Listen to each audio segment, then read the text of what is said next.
കോൺഗ്രസ് വക്താവ് ഖുഷ്ബു വാർത്താസമ്മേളനം നടത്തുകയാണ്. തത്സമയ സംപ്രേഷണത്തിലേക്ക്.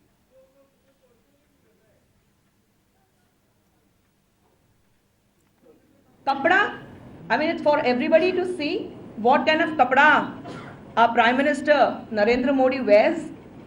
So the kapda is only for them. Kapda is only for the rich people. Kapda is only for the rich and the richer. When it comes to the poor and the middle class, it does not matter.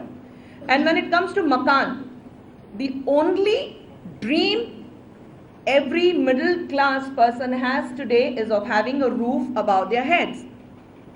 But today, in the recent circumstances we have seen, and since last evening, since this real estate regulatory bill has been come in, this proposal is not at all acceptable, because the UPA government, when it had brought in the real estate regulatory bill in 2013, it had certain laws attached to it, which was safeguarding the buyers.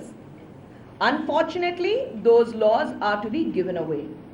The first and foremost was any builder, the real estate guy, would escort the 70% of the investment by the buyer in an escort account, which definitely gave an edge to the buyer, saying that their money which they have invested to buy a property is safe. The real estate contractor would not be able to use that 70% of money into another project until unless the current project is not completed and handed over. But the new laws does not do that.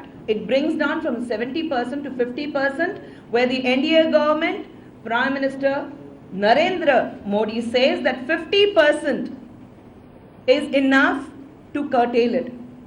How would a 50% be enough to curtail it is what is our question.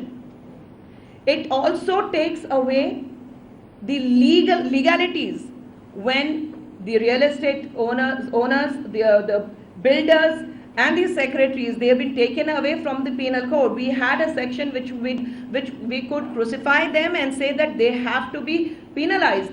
But unfortunately, the new laws takes away from that. The government is completely working not for the betterment of the middle class, but for the others who probably, and in what I feel is, it's definitely working for the betterment of the people who in every ways can work for the NDA government, for the betterment of the people in the NDA government, but not for the people who have voted the NDA government into power. There are a lot of things we have to look into it. It has, like I said, the cabinet has done away with the provision in holding the directors and the company secretaries accountable, and the realtor would be blacklisted if it's defaulting twice. That has been taken away. Now we need to understand as to how are we going to project this, how it's going to help the common person. The regulatory bill which was brought in by the UPA government was approved by the Union Cabinet on 14th June 2013, and the same was introduced in Rajya Sabha on August 14, 2013.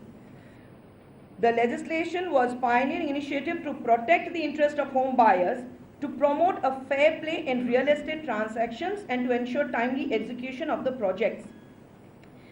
It is pertinent to highlight some specific areas where the proposed law objected to provide relief and transparency in ailing real estate sector, but now diluted completely by the Modi government.